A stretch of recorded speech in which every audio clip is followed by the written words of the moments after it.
Dugang pwersa sa kapulisan ang iugmen sa Mandawi City aron motabang pagpatuman sa mga quarantine o health protocol sa dakbayan.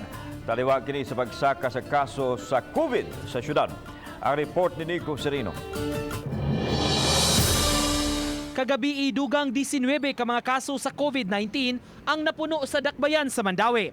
Sa talaan sa DOH, doon na 379 ka mga aktibong kaso ang syudad.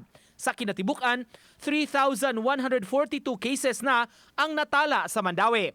Ug taliwa sa karon nag-double digit na nga mapuno sa daily cases sa Mandawi, usa sa nasabutan ang paghigpit sa mga otoridad sa monitoring sa mga health protocol.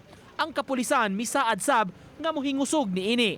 Mapasalamaton ang Mandawi Police sa dugang puwersa nga gihatag sa regional office. Another 54 newly download personnel nga magsilbing dugang nga puwersa sa Mandawi City. Mobile patrol and also beat patrol nga magsilbing police visibility.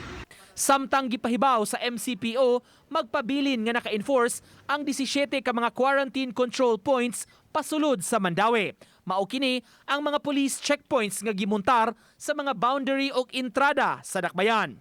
The more naatuan na silang i-continue sir, ilabi na karon sa pagsaka sa mga kaso.